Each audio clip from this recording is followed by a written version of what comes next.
자유로의 소명 고린도후서 3장 17절. 우리는 자유를 모든 개인들이 자연적으로 준비해야 할 기본적인 것으로 생각하며 살았습니다. 존 노크 이래로 근대의 자유사상이 언급되었으며 또한 이런 이해의 뿌리는 스토아 자연법과 소급됩니다. 노크는 1688년의 명예혁명 2년 후인 1690년에 정부제도에 대한 아주 유명한 논문 2편을 썼습니다. 그는 여기서 정치 권력의 행사를 판단하는 기준의 토대가 모든 인간이 본성적으로 완전한 자유를 갖고 태어났다는 사실에 있다고 보았습니다. 말하자면 자기 행동과 소유물과 자기 인격을 자기 마음대로 처리할 수 있다는 자유의 천부권입니다. 우리가 살고 있는 서구 사회는 지금까지 인간의 일반적 자유라는 사상의 전통을 유지하고 있습니다. 우리는 유럽의 자유주의만이 아니라 스토아 자연법 유산과 기독교 유산을 바라보며 살아왔습니다. 사실상 자유사상은 원시 기독교의 구원신앙의 중심에 놓여 있습니다. 이것은 특별한 방식으로 원시 기독교 저술자인 2명의 위대한 신학자에 해당됩니다. 그들은 바울과 복음서 기자 요한입니다. 그런데 이들은 스토아 자유법이나 현대 자유주의와는 전혀 다르게 자유에 대해서 언급했습니다. 바울은 이렇게 말했습니다. 주의 영이 있는 그곳에 자유가 있습니다. 이 말씀은 인간의 하나님을 향함으로써 하나님의 주권이 그를 구속하고 지배할 경우에만 자유로울 수 있다는 의미입니다. 인간은 하나님과 연결되어 있을 경우에만 자유롭습니다. 하나님의 영이 그를 충만하게 하기 때문입니다. 하나님의 영은 단지 최고 이성만이 아닙니다. 성령은 죽음을 이기는 생명의 능력입니다. 성령은 부활절 복음 선포의 영으로서 모든 인류를 지향합니다. 그 영은 사랑의 영이며 그리스도의 영입니다. 이 말은 모든 인간이 자유로운 게 아니라 예수 그리스도를 통해서 하나님과 그의 영에 연결되어 있는 기독교인들만이 자유롭다는 의미처럼 들립니다. 요한이 그렇게 말합니다. 요한복음의 그리스도는 사람들이 말하듯이 자유롭게 태어난 사람은 노예로 태어난 사람과 달리 실제로 자유롭다는 사실을 일종의 망상이라고 말씀합니다. 이것이 왜 망상일까요? 인간이 죄인이기 때문입니다. 인간은 하나님을 향하지 않고 오히려 자기 자신이 자기 생명의 중심을 차지하려고 합니다. 인간은 하나님이 보내신 예수님을 거부하고 급기야 그를 살해함으로써 죄인이라는 사실이 분명해졌습니다. 죄를 행하는 자는 바로 죄의 노예입니다. 요한복음 8장 34절. 하나님과 하나가 되지 못하고 오히려 자기 자신 안에 머물러서 결국 하나님의 뜻을 거스르며 살아가는 우리 인간은 자유롭지 않습니다. 우리는 우리에게 주어진 운명과 정반대로 살아가기 때문에 부자유합니다. 이런 부자유로 인해서 우리는 우리의 행위와 소유를 그리고 우리의 고유한 인격을 마음대로 처리해버리고 맙니다. 우리는 우리를 하나님으로부터 분리해버리는 방식에 이미 길들여져 있습니다. 우리가 그 모든 것에서 자유로워지려고 함으로써 또한 우리가 우리의 고유한 의지를 우리 행동의 최고의 기준으로 만들고 그래서 거기서 자유로워진다고 생각함으로써 바로 그런 이유로 인해서 우리가 하나님과의 친교에서 그리고 하나님과의 연결에서 얻을 수 있는 자유를 잃어버립니다. 따라서 요한복음의 그리스도는 자유를 필요로 하는 청중들이 실제로 자유로워져야 한다고 말씀합니다. 예컨대 해방신학자들은 인간이 자기를 해방시켜야 한다고 주장하지만 그런 해방이 이루어진다고 해서 인간이 해방되는 게 절대 아닙니다. 인간은 자신의 참된 자유를 자신의 업적이나 노력 또는 정치적이고 사회적인 혁명을 통해서 이루어갈 수 없습니다. 그렇게 자기 해방을 성취하리라는 약속과 호소는 인간이 내면적으로 이미 자유롭다는 사실을 따라서 단지 외적인 한계를 극복하는 것뿐이라는 사실을 이미 전제하고 있습니다. 여기서 말하는 이 외적인 한계는 인간이 자기 자유를 철저하게 사용하기 어렵게 하는 것을 가리킵니다. 즉 자기를 완전히 성취하지 성취시키지 못하도록 방해하는 것입니다. 인간은 자유롭습니다. 그러나 선천적으로는 쇠사슬에 매여 있습니다. 이 말은 성서의 선포가 아닙니다. 요한복음에 의하면 오히려 다음과 같이 진술되어야 합니다. 자기 자신을 마음대로 처리할 수 있는 힘이 그 어떤 제한 없이 행사된다고 하더라도 인간은 역시 내면적으로 부자여야 합니다. 인간은 내적인 부자유로부터 해방이 필요합니다.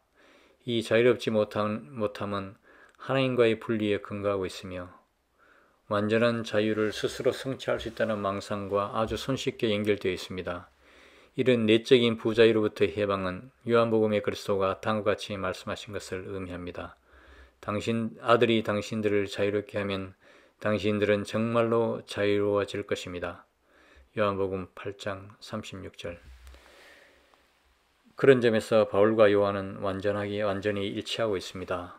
인간은 아들을 통해서만, 그리고 부활한 우리 주님으로부터 오신 성령을 통해서만 자유를 획득합니다. 우리는 그리스도를 믿음으로써, 그리고 그리스도와의 친교를 통해서만 이런 자유를 획득할 수 있습니다. 물론 개개 인간들이 근본적으로 또한 실제로 늘 거듭해서 자기를 결정할 가능성과 의무가 있다는 사실은 논란의 여지없이 분명합니다.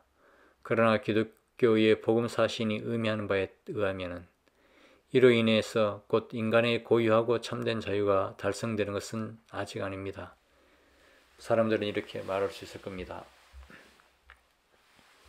선택과 결정의 자유는, 그리고 자신의 모든 것을 처리할 수 있는 자유는 모든 것을 가능하게 하는 자유라고 말합니다. 우리는 지금 자신의 자유를 자기 확대에만 소진하면서 종교적 주체를 못 세우고 있는 사람들에게 바울과 요한이 언급하는 자유를 아무 말 없이 양도하고 있습니다. 그리고 어떤 식으로든지 모든 각 사람들의 종교적 생활 방식의 기초가 되는 선택의 자유를 고수하고 있습니다. 그리스도의 영을 통해서 자유가 획득된다고 생각한 원시 기독교 입장은 결코 이론적인 가능성만이 아닙니다. 그것은 근대의 인간 문화가 걸어온 길에 진면목을 가리킵니다. 이 행동과 소유와 인격을 마음대로 처리할 수 있는 자유를 인간이 명실상부하게 확보할 수 있다면, 그래서 흔들리지 않는 해방을 확보할 수 있다면 이런 기독교 입장을 허물어뜨릴 수 있을지 모르지만 그런 일은 결코 일어날 수 없습니다. 우리는 이 사실을 최고로 발전된 민주사회에서 확인할 수 있습니다. 생명과 관계된 것들을 얻을 가능성이 증가됨으로써 인간이 결정해야 할 부분도 증가되었는데, 이 증가는 근대의 삶의 조급 중에서 아주 현저한 현상이 되었습니다. 이래서 인간은 자기의 삶의 고유한 내용을 빼앗깁니다.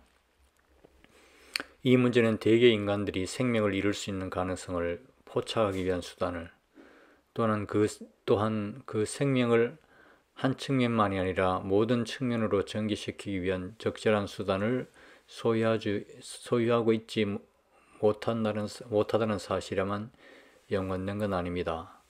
자동차나 여행 혹은 주택만이 아니라 모든 것을 포함해서 말입니다. 시민의 자유 권리에 대한 형식적 성격을 비판한 이들은 이런 관점만을 집중적으로 비판했습니다. 모든 사람들이 아니라 최소한의 사람들만이 그들이 추구하고 있는 것들을 실현할 수 있다는 수단을 갖고 있다고 말입니다. 시민적 민주주의에 대한 비판가들이 생각하듯이 이런 이유로 인해서 자신들을 위한 선택의 자유는 공한 형식이 됩니다. 이러한 비판에 대한 답변은 복지사회를 달성한다는 것이었습니다. 또한 보다 많은 사람들에게 보다 많은 가능성을 제공한다는 것이었습니다. 그러나 또한 인간의 생명에 대한 질문은, 그리고 고유한 생명에 대한 질문은 이런 방식으로 제공될 수 없다는 사실을 가리키기도 했습니다. 삶의 많은 가능성은 생명을 갖가지로 달성해 보려는 욕망을 포함하고 있습니다. 그러다 결국은 가장 중요한 것을 소진시키게 됩니다. 밖에서 발생되는 조급증과 내적인 불안은 우리로 하여금 고유한 것과 본질적인 것에 집중하지 못하도록 방해합니다. 이런 것을 실제로 포착하기 위해서는 아마 많은 부분에서 다른 것을 포기해야 할지도 모릅니다. 왜냐하면 사람은 한 번에 모든 것을 다 실행하거나 소유할 수는 없기 때문입니다. 우리는 모든 것을 자유롭게 선택할 수 있을 경우에 좀 더 심원한 차원에서는 자유롭지 못한 상태에 머물 수 있고, 따라서 우리 자신과 일치를 이루지 못하게 됩니다. 왜냐하면 우리는 우리의 생명의 고유한 내용을, 따라서 그 단일성과 정체성을 부여하는 것을 발견하지 못하거나 고수하지 못할 수 있기 때문입니다. 따라서 개인적인 정체성을 향한 부르심은 오늘날 다음과 같은 의미입니다. 즉, 아주 많은 사람들이 외형적으로 잘 살지만 자기 자신과는 하나가 되지 못한 상태에 있다고 말입니다. 이것은 사람들이 민주주의의 정치적 자유 개념에서 실망할 때 강력한 반작용을 일으킵니다. 정치적 자유가 인간의 휴머니티를 성취시킨다고 선포되고 사람들이 그것을 믿도록 학습된다면 약속된 결과가 달성되지 못할 경우의 선택의 가능성과 자기를 정죄할 수 있는 가능성이 확대된다고 하더라도 속았다는 느낌과 정치체계에 대한 증오가 생산될 것입니다. 여기서 말하는 정치체계는 이런 자유가 근본적으로 가치가 있다고 증언하는 것입니다. 따라서 자유는 자기의 행위와 자기의 소유와 자기의 인격을 마음대로 처리할 수 있는 자유뿐이라고 여길 경우에 오히려 그 자유가 달성될 수 없다는 사실을 우리는 기억해야만 합니다. 이것은 일상에 묶여있는 개인에게만 해당되는 게 아니라 정치 체제와 정치 행위에도 역시 해당됩니다. 자유와 휴머니티가 떼려야 뗄 수 없는 관계라는 사실을 고수해야만 한다면 자유사상은 분명히 훨씬 시원한 차원에서 이해되어야 합니다. 바로 이런 일이 요한과 바울에게서 발생했습니다. 여기서 자유는 인간이 하나님과의 평화를 유지하고 하나님과 하나가 됨으로써 자기 자신과 하나가 되는 사실을 의미합니다. 예수 그리스도를 통해서 하나님과 일치함으로써 초대 기독교인들은 이 세상의 재물과 권세에 내면적으로 의존하지 않게 되었습니다. 이러한 비의존성으로 인해서 급기야 순교까지 할 수 있게 되었습니다. 종교개혁은 기독교인의 자유를 재발견함으로써 근대적 자유 역사의 단초가 되었습니다. 크롬웰과 밀턴 시대인 17세기에 일어난 영국 혁명은 바로 이런 기독교인의 자유를 세계화하는 것이었습니다. 또한 헤겔도 역시 하나님과의 연결을 절대와의 단일성을 근대적 자유사상에 대한 고유한 토대로 생각했습니다. 결국 근대의 자유 파토스에서 자유란 말이 인간 운명의 총괄 개념으로 등장하게 되었는데 이 파토스는 이런 종교적 뿌리에서만 이해될 수 있습니다. 그것을 결코 자기 소유를 마음대로 처리하고 선택할 수 있는 단순한 자유를 가리키는 게 아닙니다. 이렇게 생각해야만 합니다.